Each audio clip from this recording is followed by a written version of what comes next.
Saudi अरब के एक बहुत अहम तेल इलाके में भयानक आग लगी है।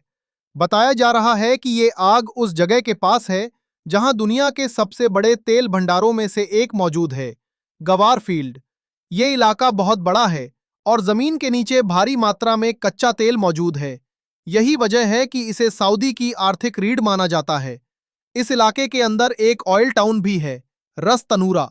यहाँ तेल के कुएं हैं, पाइपलाइन है और रिफाइनरी भी है, जहां कच्चे तेल से पेट्रोल और डीजल बनाया जाता है।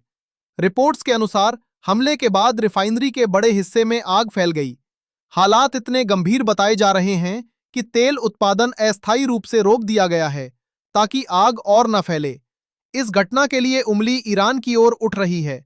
अगर सच में ऐसा है तो यह सिर्फ एक हमला नहीं बल्कि एक बहुत बड़ा रणनीतिक संदेश माना जाएगा, क्योंकि तेल सऊदी अरब की सबसे बड़ी ताकत है। ऐसे में इस पर हमला सीधे उसकी अर्थव्यवस्था और वैश्विक तेल सप्लाई को प्रभावित कर सकता है।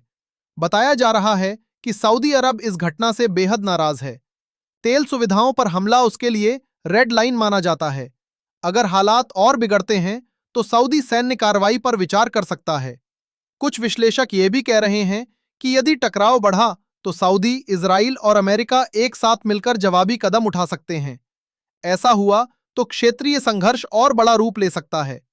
दूसरी तरफ खाड़ी के कई देशों में भी चिंता बढ़ रही है। दुबई और अबू धाबी जैसे शहरों का नाम चर्चा में है, क्योंकि यहां बड़ी आबादी और अहम आर्थिक ढांचा मौजूद है। अगर तेल और शहर दोनों निशाने पर आए तो पूरे क्षेत्र में अस्थिरता बढ़ सकती है। अब सवाल उठता है, ईरान ऐसा क्यों करेगा? कई विश्लेषकों के अनुसार अगर कोई देश खुद को घिरा हुआ महसूस करता है तो वह विरोधी देशों के सहयोगियों पर दबाव बनाकर संतुलन बदलने की कोशिश करता है। यानी सीधा टकराव कठिन हो तो आर्थिक और रणनीतिक दबाव का रास्ता अपनाया जाता है। इस सोच के मुताबिक तेल सुविधाओं पर हमला वैश्विक बाजार और सहयोगी देशों को प्रभावित करने का तरीका हो सकता है। लेकिन ये रणनीति जोखिम भरी भी है।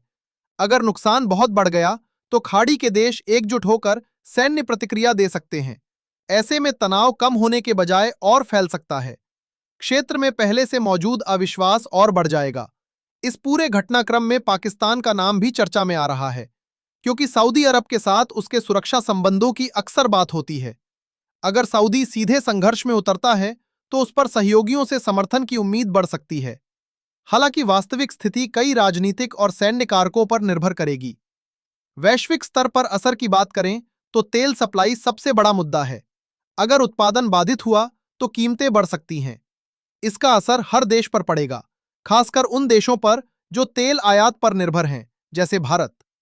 हालांकि दुनिया में तेल के दूसरे स्रोत भी हैं, जैसे रूस, लेकिन आपूर्ति में अचानक बदलाव से बाजार में अनिश्चितता बढ़ जाती है। भू राजनीति में अक्सर देशों के फैसले भावनाओं से नहीं बल्कि हितों से तय होते हैं।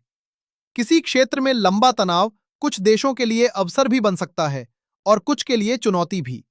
लेकिन एक बात लगभग सभी विशेषज्ञ मानते हैं, अगर संघर्ष नियंत्रण से बाहर गया या परमाणु विकल्प की बात आई तो स्थिति पूरी दुनिया के लिए खतरनाक हो जाएगी।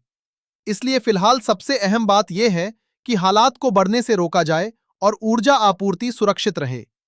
तेल सिर्फ व्यापार नहीं है, बल्कि वैश्विक अर्थव्यवस्था की धड़कन है। जहां तेल है वहां दुनिया की नजर रहती है। सरल शब्दों में समझें तो मामला सिर्फ एक आग या एक हमले का नहीं है। ये ऊर्जा, सुरक्षा, गठबंधन और वैश्विक संतुलन चारों का संगम है। आने वाले समय में क्षेत्र के देशों के फैसले तय करेंगे कि तनाव कम होगा या और बढ़ेगा। अगर आपको ऐसी ही आसान और सच्ची जानकारी चाहिए तो चैनल को सब्सक्राइब करें। आपका सपोर्ट ही हमें और बेहतर काम करने की ताकत देता है। धन्यवाद। मिलते हैं अगली वीडियो में।